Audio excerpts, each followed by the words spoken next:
আজ আবার তোমাদের জন্য নিয়ে এলাম একটা রেসিপি ভিডিও অনেক দিন পর। আজ বানাচ্ছি ভুট্টা চিল্লি। তো প্রথমে এভাবে ভুট্টাগুলোকে ভালোভাবে ছাড়িয়ে নিতে হবে, একদম যেমন না ভুট্টার গায়ে কিছু লেগে থাকে।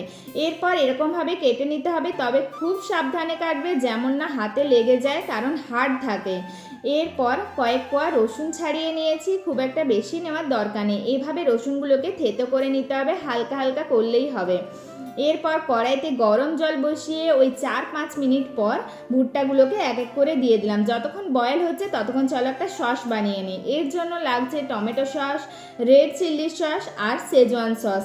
এরপর ঢাকা খুলে একটা কাঁটা চামচের সাহায্যে এভাবে দেখব বয়েল হয়েছে গিয়ে না। একদম পারফেক্ট বয়েল হয়ে গিয়েছে। এরপর সমস্ত ভুট্টাগুলোকে তুলে নিয়ে এরকমভাবে আরও ছোটো ছোটোভাবে কেটে নিচ্ছি, তাহলে খেতে একটু সুবিধে হয়। কারণ ভেতরের অংশটা তো আর খাওয়া যাবে না, বাইরেরটাই খেতে হবে, তাই ছোটো ছোটোভাবে কেটে নিলেই সুবিধা হবে। এরপর কড়াইতে সাদা তেল দিয়ে এপিট ওপিট ভুট্টাগুলোকে ভালোভাবে নেড়ে চেড়ে নিয়ে ভেজে নিতে হবে। আমার পরিচিতরা আমাকে অনেকেই মেসেজ করেছে, কি রে তোর আর কোনো রেসিপি ভিডিও আসছে না। তো তাদেরকে বলেছিলাম আসবে আসবে, তো আজকের ভিডিওটা তাদের জন্যে। এরপর ওই একই তেলের মধ্যেই থেতো করে রাখা রসুনটা, অরিগেনো আর ব্ল্যাক পেপার পাউডার দিয়ে হালকা নেড়ে চেড়ে নিয়ে সসটা দিয়ে দিলাম।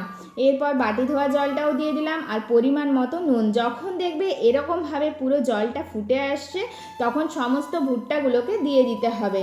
এরপর কিছুক্ষণের জন্য ঢাকা দিয়ে রেখে দিলাম। আর ঢাকা যখন খুলেছিলাম এত সুন্দর একটা স্মেল আসছিল, ওতেই একদম পেট ভরে যাচ্ছিল।